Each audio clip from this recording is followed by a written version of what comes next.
Assalamualaikum warahmatullahi wabarakatuh. Hari ini MEC Podcast kembali kedatangan bintang tamu yang gak kalah keren nih dari bintang tamu sebelumnya. Hari ini kita kedatangan Mas Najibullah, salah satu alumni MEC angkatan ke-15. Oke, kalau boleh diceritain nggak sih ini sekarang lebih fokus kemana kegiatannya? Oke, kalau lebih fokus ya tetap fokusnya kerja, tapi di kerja juga sekarang ada yang beberapa kegiatan juga di luar selain kerja, dan juga kuliah masih tetap jalan sih. Oke, kalau di kegiatan sehari selain di Yatim Mandiri itu lebih ke fokus ke apa sih? Oke. Di luar ya berarti? Di luar. Oke. Kalau di luar itu saya ada gabung sama digital agency juga, dan juga saya ngediriin digital agency juga gitu. Dan juga saya juga ngediriin salah satu startup itu di bagian jasa tukang ya. Karena saya ngelihat pengalaman juga, karena tukang itu banyak banget yang gaptek di dunia digital gitu. Nah, kenapa sih nggak bergerak di bidang itu? Padahal peluang di dunia digital itu banyak banget, dan juga kita juga ngangkat tukang-tukang gitu di seluruh Indonesia kayak gitu sih, Mbak. Oke, nah kenapa kok tiba-tiba kepikirannya tukang? Oke. Melihat dari pengalaman dan kebutuhan, ternyata banyak orang yang ngebangun rumah, ngebangun kayak pagar segala macam, renovasi segala macam, itu kok banyak banget yang dibutuhkan setiap hari itu. Bahkan riset Surabaya itu banyak banget. Nah, kenapa sih kita nggak masuk di situ? Awalnya mikir, kok bisa ya kebutuhan yang jadi tukang-tukang itu banyak banget, tapi minimnya itu dari tukang sendirinya itu kurang memahami dunia pemasarannya kayak gitu. Itu awal dari pengalaman yang sebelumnya kayak gitu sih. Itu mulai membantu untuk tukang bikin website dan kenal dunia digital itu mulai di tahun berapa? Oke, kalau untuk digital ini baru ya, tapi yang lama itu jasa tukangnya ini itu kurang lebih 2020 lah. Itu udah mulai start banget dunia tukang ini. Yang agensi digital ini baru 1,5 tahun lah kurang lebih ya. Tapi sekarang saya fokus di jasa tukang ini karena peluangnya besar banget. Itu benar-benar besar banget karena seluruh Indonesia kita tembak. Ada beberapa wilayah yang masih kita jangkau ya, Bandung, Bekasi, Bogor, Surabaya, sama Pontianak juga. Itu 5 kota itu yang baru kita gali. Kedepannya kita targetnya seluruh Indonesia juga sih. Oke, karena awalnya melihat bahwa peluang untuk dan potensi tukang ini banyak, tapi mereka mungkin karena nggak kenal website, nggak kenal digital marketing, akhirnya mereka ya udah seperti tukang-tukang pada umumnya aja, nunggu panggilan, ngerjain selesai. Tapi kalau dengan ini, apa perubahan yang didapatkan sama tukang-tukang yang sudah kau bantu? Oke, ada beberapa tukang yang saya tanya ya, awalnya itu orderan itu kadang paling seminggu tuh 2-3 kali lah kayak gitu. Tetapi ketika saya bantu coba up juga menjadi mitra ya, biasanya kita coba gabung tukang itu menjadi mitra kita. Seminggu itu bahkan sehari itu bisa 2-3 panggilan. Itu untuk tukang harian. Sehari. Dan juga ada jasa-jasa tukang lainnya, dan juga jasa sewa segala itu kita tampung semuanya.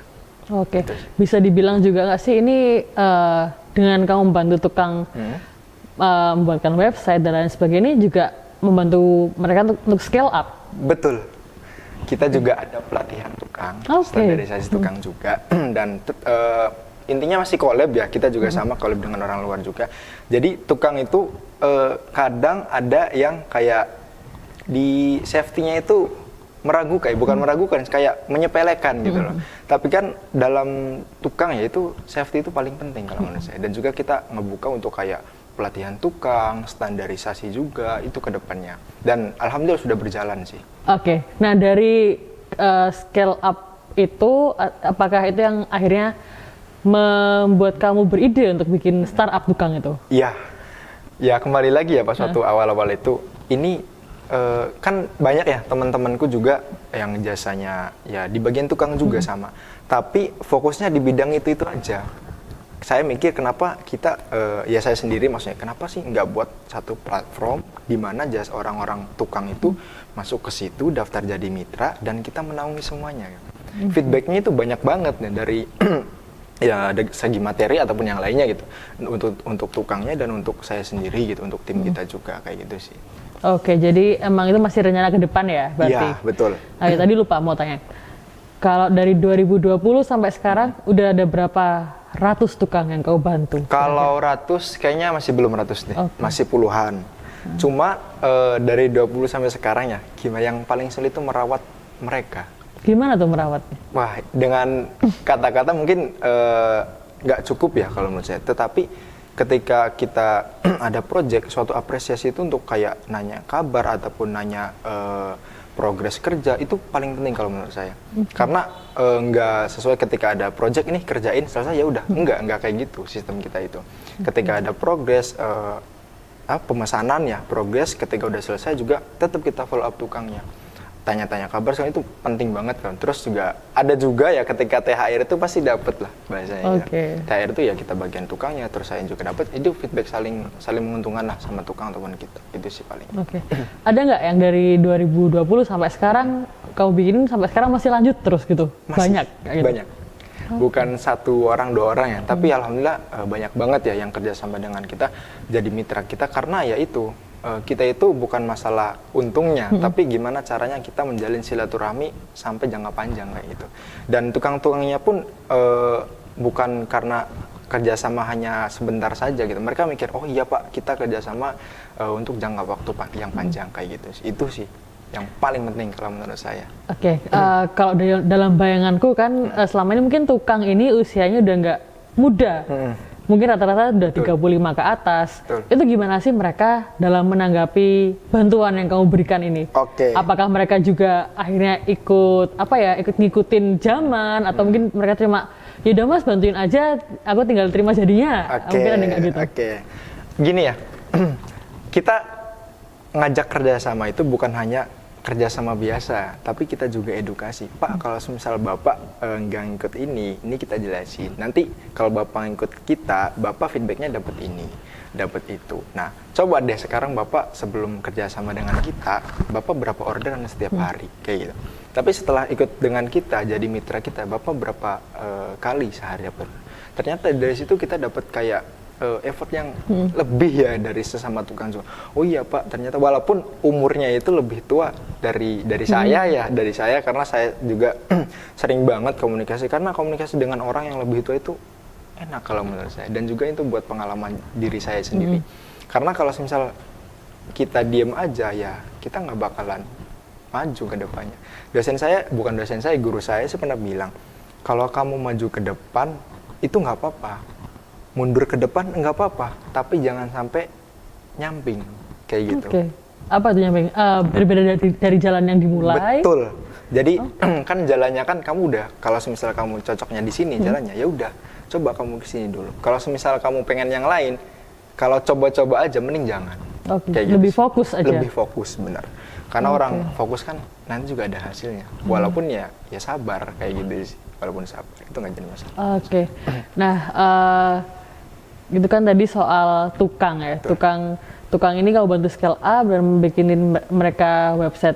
Ada nggak sih kayak yang mungkin kamu pernah membuatkan website atau membantu jasa atau jualan lain untuk di dalam bidang digital agency ini? Oke, ini berarti di luar tukang ya.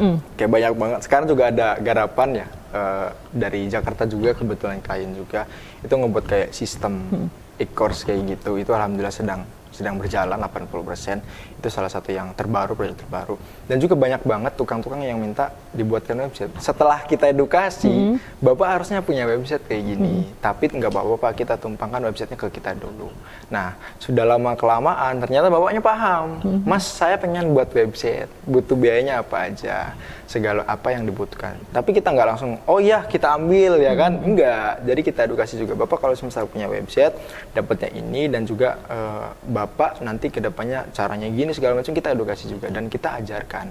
Bukan hanya kerjasama, saya nggak mau untungnya tuh cuma saya aja gitu loh. Tapi buat orang yang kamu bantu itu. Betul kayak gitu. Itu sih saling menguntungkan kan. Jadi nggak cuma untung secara materi tapi juga secara ilmunya untuk mereka betul gitu ya. Banget. Nah,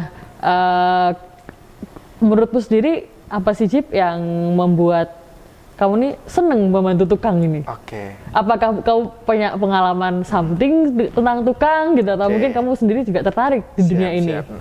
Kalau dulu Bapak saya kebetulan welder dulu.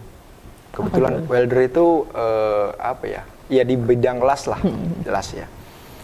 Bapak saya bilang kalau misal nanti beli mesin ya, nanti kita usaha las di situ. Wah, lama kelamaan kesini karena masuk MSI itu dulu. Wah, kenapa nggak bisa buat jasa tukang? Tukang ini tapi terdiri dari semua tukang gitu. Ya tukang las, tukang pagar, tukang renovasi, semua tukang. Saya jadikan platform satu platform gitu. Nah itu awalnya dari pengalaman dan juga omongan dari bapak dulu sebelum meninggal. Dan sekarang kan kalau bisa dibicarakan secara kata itu mungkin tidak ada habisnya ya, karena problem dari kita sendiri kadang itu dari perumahan-perumahan ya, itu banyak banget yang pengen nyari tukang tapi itu nggak punya kenalan, ya kan? Iya, benar-benar. Nggak punya kenalan, apalagi yang perumahan-perumahan, dan itu anak orang-orang rantau rata-rata yang belum tahu wilayah situ. Nah buktinya jalannya itu ketika mereka punya sosial media, mereka punya HP lah, smartphone gitu. Kenapa tidak digunakan untuk mencari jasa tukang? Nah, ketika orang mencari, kita hadir. Biasanya kayak gitu. Anda mencari, kita hadir. Oke, tadi itu kan seputar tukang. Kalau yang digital agency sendiri yang kamu bangun ini apa sih? Apa aja? Apa aja? Oke. Di digital agency ini banyak banget ya yang saya bangun, dan itu sendiri. Tapi ada tim juga, tim hanya 4 orang, dan itu sudah freelance dengan saya untuk mendukung yang saya bangun ini. Di jasa agensi ini banyak banget, jasa website, jasa desain, jasa sosial media, jasa TikTok, itu segala macam. Itu saya buat, dan juga kebetulan kan di sini juga saya punya kenalan juga, punya anak didik juga, dan itu mereka di bidang yang saya tekuni. Kenapa nggak mikir kita buat agensi awalnya kayak gitu? Kan UMKM kan banyak, tapi karena saya kemarin ikut UMKM juga kan, tapi UMKM itu gapteknya itu di pemasaran. Mereka gaptek banget untuk pemasaran di sosial media, buat akun segala itu jarang banget. Karena yang saya lihat UMKM itu umurnya itu rasanya itu udah lebih tua lah gitu, lebih dewasa daripada kita. Tetapi mereka untuk memasarkannya itu mungkin sulit gitu. Masarnya di mana? Karena kan kita kan butuh riset juga. Barang ini cocoknya di mana? Barang itu cocoknya di platform mana? Kayak gitu sih. Itu makanya kita buat agensi untuk jasa desain apapun, mulai dari jasa desain logo segala macam kita siapkan kayak gitu. Oke. Jadi emang untuk yang tukang, bantu tukang, yang ini lebih untuk membantu UMKM memasarkan produknya. Betul. Karena nggak semua orang yang punya produk bisa masarin. Betul. Karena marketing kan tidak ada matinya. Oke. Nah, oke. Kalau boleh flashback lagi, Jip, apa sih yang buat Najib ini akhirnya terjun ke dunia digital marketing dan lain sebagainya ini? Siap. Dulu ya, saya kan masuk MSI ya, itu mengambil jurusan teknologi informasi. Nah, dosen saya mengajarkan gimana caranya dapat duit dari Google bahasanya. Karena dulu saya jurusan TKJ, saya mikir gimana caranya dapat duit dari Google, dan itu gak pernah nemu sama sekali. Ketika masuk sini, oh gini ya caranya cari duit lewat Google. Saya bahasanya Google ya, cari duit dari Google. Ternyata enak ya. Kebetulan pas waktu semester 1 dosen saya pas waktu perpulangan cari produsen yang bisa diajak kerjasama dan temui. Oke. Setelah pulang, saya temui produsennya itu kebetulan di Jakarta.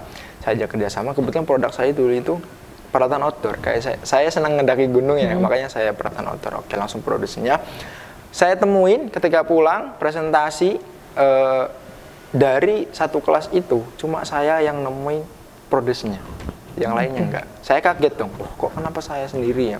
Ternyata dari situ saya tekun bisnis. Dan dulu sebelum masuk sini itu nggak pernah mindset saya itu nggak pernah, bisnis apa sih? Paling kerja aja enak kayak gitu. Ternyata mindset saya itu beda gitu suatu kesini. Ternyata kan bisnis ya. Setelah dapat kerjasama, dan itu gila, itu melonjak banget. Kirim barangnya itu hampir seluruh Indonesia. Rata-rata itu di Sulawesi untuk kirim barangnya, dan itu sudah terjadi. Bahkan ada entrepreneur juga di sini tuh, enggak lah, mending entrepreneur online aja kayak gitu. Dan ini juga cair kayak gitu sih. Oke, awalnya. jadi karena awalnya dari tugas ya. Tugas, Dari awalnya tugas, tugas. akhirnya kenal, oh enak nih Enak di sini, enak banget. Akhirnya sekarang aja nyemplung di situ. Betul. Ah, Awalnya oke, kok boleh flashback lebih jauh lagi, dulu gimana sih Jip kenal MSC? Oke, dulu MS ya, karena saya suka ngopi naik gunung, pada saat itu kan ada acara milad atau apa saya lupa. Kebetulan kalau sama Yatim Mandiri itu ngasih tahu bahwa ada info ya beasiswa ini kan gitu. Nah setelah itu saya korek-korek, saya daftar yang S1 yang di Sidoarjo sama yang di Bandung. Oke. Nah, saya daftar S1, ketika tes di Bandung, saya dibilang satu orang, saya kurang tahu namanya, saya lupa. Kamu nggak usah masuk sini ya, tapi masuk sini aja, mas saja. Loh kenapa Pak? Udah, nggak apa-apa aja. Saya bingung dong. Ini kan saya nggak tahu, orang saya juga ngejar yang di Bandung sama Sidoarjo kan gitu. Ya udahlah ngikut aja, namanya orang nggak tahu, ya udah setelah ngikut aja, pulang. Masih nggak ada kabar, dalam artian ya udah korek-korek aja sambil main juga. Kebetulan waktu itu masih kerja juga di salah satu supermarket, makanya udah sambil kerja aja. Setelah itu nggak tahu, mungkin Allah udah nunjukin ya masuk sini. Kayak naik gunung aja, ibu izin pamit mau ke Surabaya. Udah, kamu ngapain disuruh belajar setahun? Ya udah kayak gitu, udah nggak ada basa-basi sama sekali. Setelah itu belajar di sini, kok nyampe sini kaget juga sih, kok ini kayak puskesmas kayak gimana gitu. Saya juga kaget kan, kok dapatnya kayak gini ya. Ya udahlah, udah jalan aja. Ternyata di situ bener-bener gila. Mindset saya itu dirubah 100% ya, bisa dikatakan 100% mindset saya dirubah di sini. Oke, apa itu yang pengalaman apa atau ada pelajaran apa yang dari MSC berikan ke kamu sampai kamu akhirnya bisa berubah kayak gitu? Banyak banget ya, terutama pelajaran hidup mungkin. Pelajaran itu yang saya dapatkan di MS itu banyak banget, terutama salah satunya di bidang bisnis ini. Karena mindset saya ketika masuk sini, belajar, lulus, kerja, kayak gitu. Tapi ketika di sini, otak saya kayak dicuci gitu. Kalau kalian nggak bisnis, nggak mandiri, kalian tuh nggak jadi apa, kayak omongan, oh iya saya harus gini. Nah setelah lulus dari sini, itu yang saya banyak dapatkan ya, ternyata dunia bisnis itu seperti ini, dunia digital ini seperti ini. Ketika saya, ternyata banyak ya, di umur segini saya baru mengenal dunia digital marketing, dunia bisnis. Ternyata ada anak umur 11 tahun yang udah jago digital. Di situ saya malu banget kan, kok saya umur segini baru tahu yang dunia digital marketing. Ternyata ada anak yang di bawah umur udah jago banget, malah jadi narasumber saya kan gitu, pemateri saya. Wah gengsi banget ya hasilnya kan gitu. Tapi ya namanya belajarnya udah tetap belajar kayak gitu. Setelah sini saya tetap belajar di Sidoarjo, di Malang, di Semarang, di Bogor, di Depok itu tetap saya datangi. Walaupun kelas offline ya saya datangi karena saya niat pengen belajar. Setelah udah niat belajar itu, ya udah kita coba produk-produk jasa tukang. Nah, dari situ kita ketemu menjatuhkan jasa tukang segala macam, agensi segala macam dari situ. Itu kita cari dari ya permasalahan yang kita hadapi itu apa sih ternyata gitu. Ternyata teman-teman saya gitu punya produk, UMKM segala macam, minim memasarkan kayak gitu. Itu sih. Oke, jadi salah satu hikmah yang bisa kita ambil dari cerita Najib ini adalah kita juga harus pintar cari peluang. Betul. Apalagi ke peluang-peluang yang mungkin nggak terpikirkan ya sama orangnya. Betul. Bantu tukang bikin website ini orang jarang yang mikirin. Iya, mungkin bahkan nggak ada ya. Dan lalu juga membantu soal UMKM karena nggak semua orang yang punya produk ini bisa masarin atau bisa marketing. Betul. Dan itu peluang yang ditangkap sama Najib. Nah, mungkin ada kesan-pesan sih buat MSC dan Yatim Mandiri terutama dalam rangka Milad Yatim Mandiri yang ke-29 ini. Oke, siap. Sebelumnya terima kasih banget ya. Saya mengucapkan terima kasih sebanyak-banyak kepada Yatim Mandiri dan kepada juga MSC yang sudah bisa dikatakan merubah pola pikir saya, mengubah hidup saya, mindset saya juga. Karena sampai detik ini, nggak mungkin saya ada di sini ya, kalau bukan berkat Yatim Mandiri dan Mandiri Center kayak gitu. Nah untuk kedepannya, untuk Milad Yatim Mandiri yang ke-29, semoga terus berkembang dan juga terus memandirikan anak-anak yatim yang ada di seluruh Indonesia. Dan program-program yang seluruh ada di Yatim Mandiri terus berkembang dan juga bisa membuat anak-anak yatim bisa mandiri untuk kedepannya. Itu saja sih. Oke, amin. Semoga cita-citanya Najib semua juga berjalan lancar, juga proyek-proyek kedepannya juga dilancarin. Oke. Nah itu tadi sedikit cerita yang bisa disampaikan oleh Najib. Semoga bisa menginspirasi dan memberi semangat buat teman-teman yang nonton hari ini. Amin. Oke, terima kasih Najib. Assalamualaikum. Waalaikumsalam.